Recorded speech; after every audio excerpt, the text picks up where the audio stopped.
So Yeshua implies that there's nothing wrong with patching the old coat.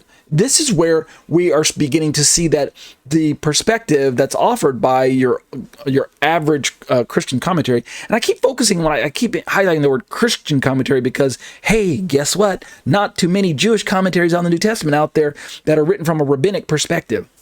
If they are out there, I don't know about them, right? The unsaved rabbis, the traditional Jewish people, the Orthodox Jews, they're not interested in reading the New Testament. They're not interested in commenting about the New Testament. So we can understand why I keep saying Christian perspective. It's not like the Christian perspective is all bad. I'm just trying to say that that's the default. That's really the main one that we have to work with from here. So don't misunderstand me. But in closing for this section, and we'll finish this paragraph tonight, and then we'll call it quits.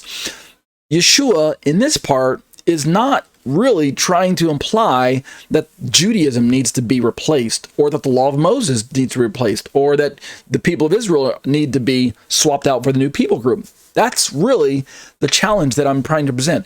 I kept using the analogy of the baby in the bathwater, right? You guys know the analogy. You have a dirty baby, you draw a bath, you put the baby in the bath, and you wash him down. And then when you're done, you have a tub full of dirty water, dirty bath water. What do? Do you throw the baby out with the bathwater? That would be absurd, right? Instead, everyone knows that you keep the baby, but you toss out the dirty bathwater. The same thing is kind of going on with this analogy.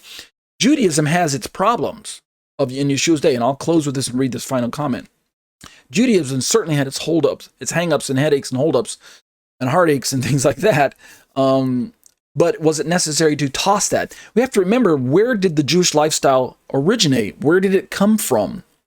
My premise is that the Jewish lifestyle originated in God giving the lifestyle to Moses at Sinai, and then Moses writing out the rest of the Torah as he journeyed with the people of Israel before he died. So the children of Israel carried the words of Moses that God dictated to them with them into the land of Israel when they established themselves as a people group. Thus, their constitution as a people was framed and influenced, and in many ways simply directly directly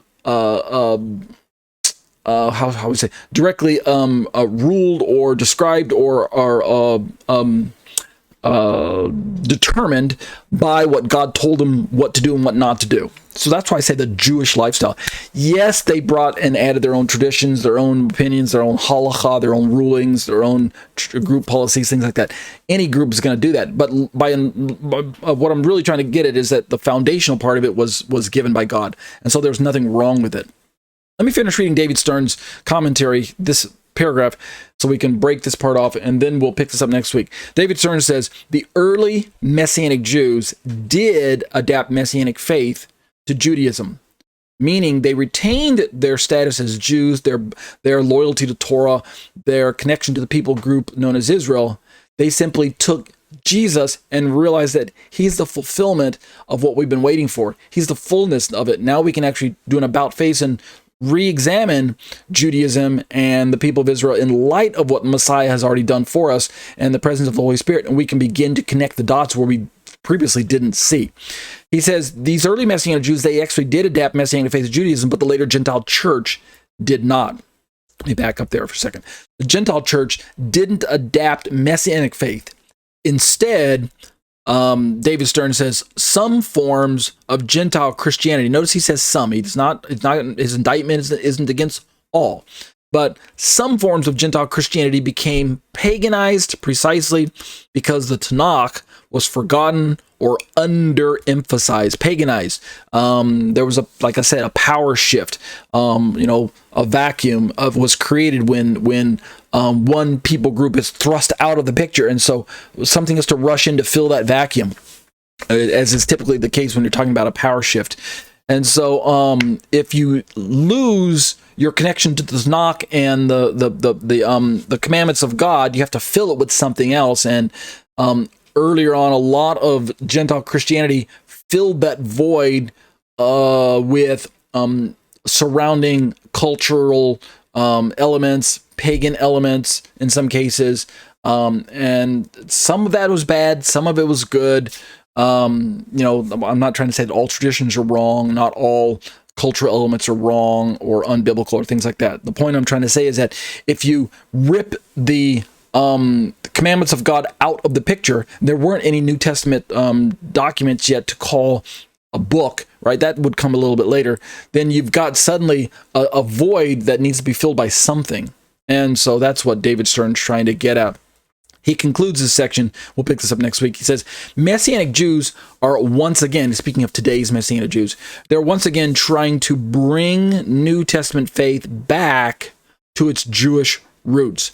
And we have this idea of returning to our Hebraic roots, the Hebraic roots movement, or the Hebrew roots movement. I know that term has got a lot of baggage to it as well. The Torah movements, or whatever, returning to ancient paths. Messianic Judaism, many different labels you can describe it, but they're all trying to accomplish the same kind of goal. At least that's my perception of what they're trying to accomplish, is to retain our faith in Jesus as Jews, and retain our identity as Jews and loyalty to Torah, but at the same time bring in our faith in Jesus and not allow that faith in Jesus to have to replace our faith in God and our loyalty to Torah. We'll talk a little bit more about this next week, but we'll stop right here in David Stern's commentary, and that'll do it for Judaism v. Christianity. Are Judaism and Christianity incompatible with one another?